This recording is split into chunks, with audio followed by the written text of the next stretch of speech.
पहला क्वेश्चन क्या है, select the pair of contact force from the following. Pair of contact force, muscular force and frictional force. ठीक है, सही answer है।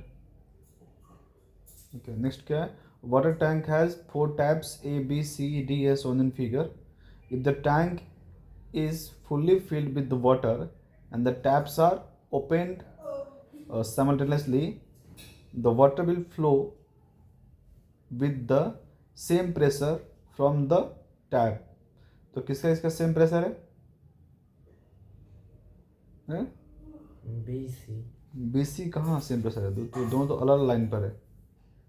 तो ये भी तो दोनों अलग अलग लाइन पे हैं। तो ये नीचे से ना फ्लो, ये नीचे से ना, वो ऊपर से फ्लो नहीं ना होगा।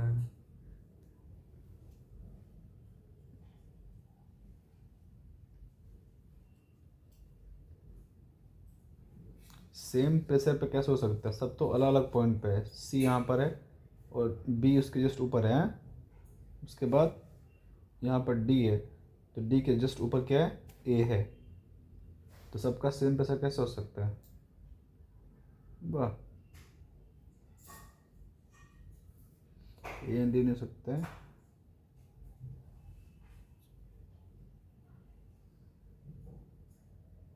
आंसर क्या है? यही B एंड C। हाँ। डायग्राम गलती इसका मतलब, समझा? दोनों सेम लाइन पर रहेगा तब जाके आंसर सेम प्रेशर एग्जिट करेगा, वह नहीं कर पाएगा।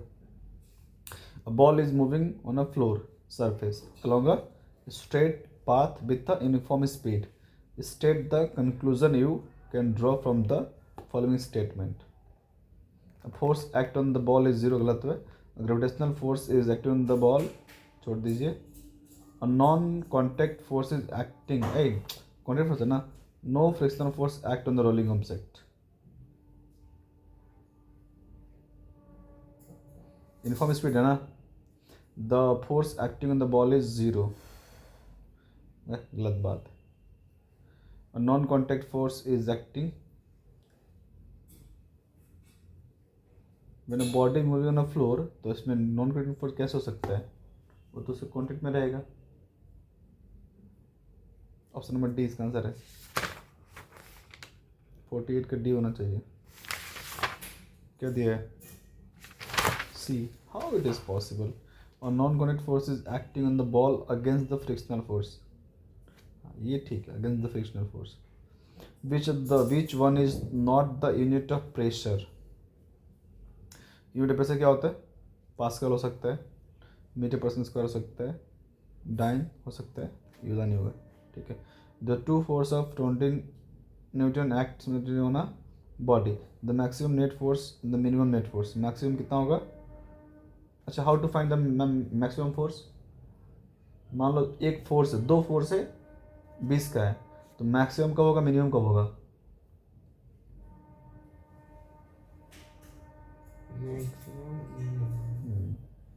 दो को फोर्स है ना, मतलब हम दो बॉडी पर दो फोर्स लगा रहे हैं, तो उसका वैल्यू मैक्सिमम कब होगा और मिनिमम कब होगा?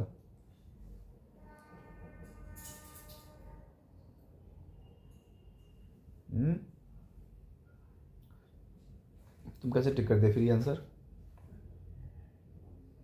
मैक्सिमम तब होगा जब दोनों फोर्स सेम दिशा में होगा, तो 20-20-40 हो जाएगा। और मिनिमम कब होगा? जब दोनों उल्टा उल्टा होगा, 20 एंड -20 0 हो जाएगा। तो आंसर होगा 40 and 0। Contact force, frictional force, सही है। Friction is increase bye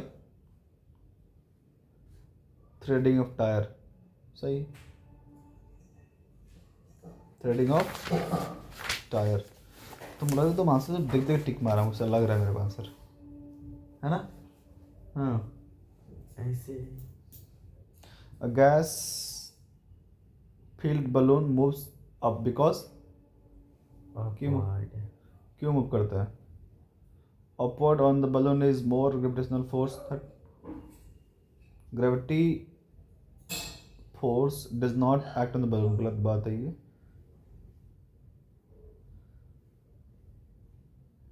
Upward force on the balloon is more than the frictional force में आएगा नहीं।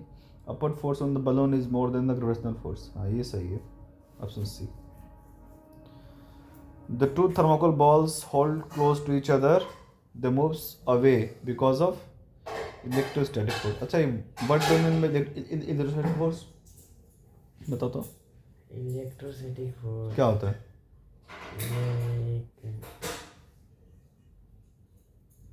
हम्म? बोलो। इलेक्ट्रोसिटी इलेक्ट्रोस्टैटिक फोर्स क्या होता है? ऐसा फोर्स जो किसी भी ऑब्जेक्ट पे बनता है due to charge, due to charge. Charge, ठीक है।